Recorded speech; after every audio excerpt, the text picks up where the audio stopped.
What is good, YouTube? It's that one camera guy back again with another video for you. Today we're going to be taking a look at the Sony 55-210. It's a kit lens. It goes from, I think, f4.5 to 6.3. It's not a really bright lens. The maximum aperture is very small. And again, as I usually do, I highly recommend that you watch my training videos that I've done on the a6000, especially the one on the 1650 kit lens, because this is a variable aperture zoom lens. Now we're out here today, I'm going to show you how to actually do a portrait style type photo with this lens and show you that you can actually get shallow depth of field with this setup.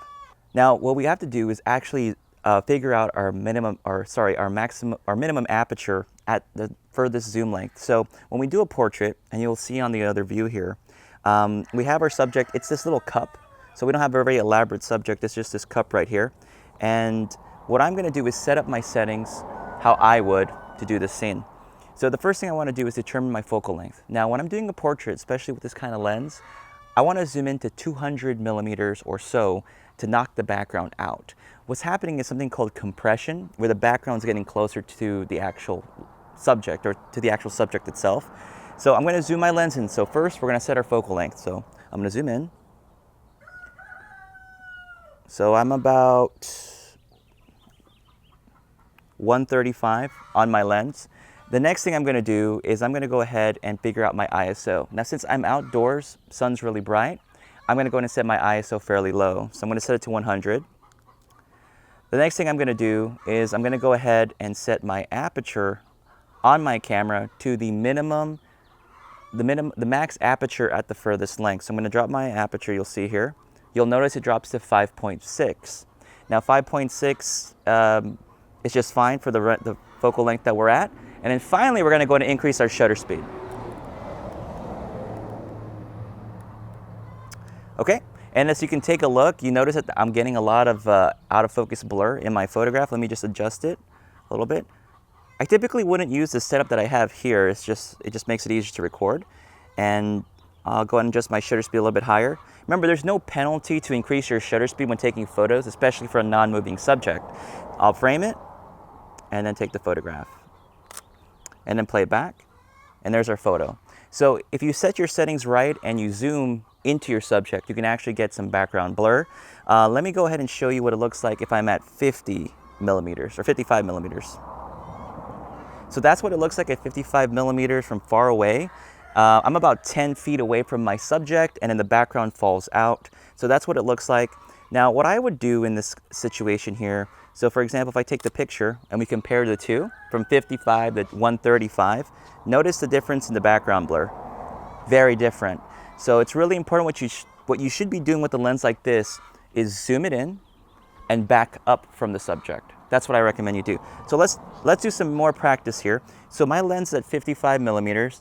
And you'll have to kind of back up a little bit because I'm going to move closer to my subject here. Okay, so now I'm a little bit closer to the subject here. It's a little bit out of focus. So I'm probably about 3 feet away, maybe, I don't know, like 4 feet away from the subject. I'm going to press the shutter button halfway and notice that we're able to get that background blur. I'm at 55 millimeters still. And I'll take a picture. Let's take a look here in this example. Here's 55 from about 4 feet away. And then here's 55 from about 10 feet away. So notice that the distance plays a huge role in getting that out of focus background in your photographs. And all you got to do is just use the full manual exposure control tutorial guide that I showed you before and the 1650 kit lens tutorial, and you'll be just fine. Okay, so now what I've done is I've backed up from my subject so you can see the subjects all the way over there. I'm probably like 12, 13 feet away now, maybe a little bit more, but now it's going to allow me to zoom into 210. I was at 135 millimeters, but if I zoom in more, I'm going to get more compression on my subject. So let's take a look here. Okay, so I'm going to increase my shutter speed to compensate for the additional brightness. The lighting's changing a little bit here. Let me go ahead and frame it and then just play it back. Okay, so there is at 210 millimeters. Notice that compression in the background. It really looks good. By the way, I can barely tell on the screen here, but hopefully you can. Let's go back to the beginning. This was at 135 millimeters. And then now let's compare it to 210 millimeters. So there you go. That is sort of the basics of using this lens. I highly recommend that you practice using this outdoors. So as far as homework for you, go outdoors, right? Set your focal length. Remember, the more you zoom in, the more compression you're going to create, and the closer you get to your subject, the more compression you're going to have as well on the background. So your distance, figure that out first, then figure out your ISO. If you're shooting outdoors, use a lower ISO number, and then determine your aperture, which will be the maximum aperture that you can use for that lens. And then finally, your shutter speed is based on the rest of your exposure. And that's it.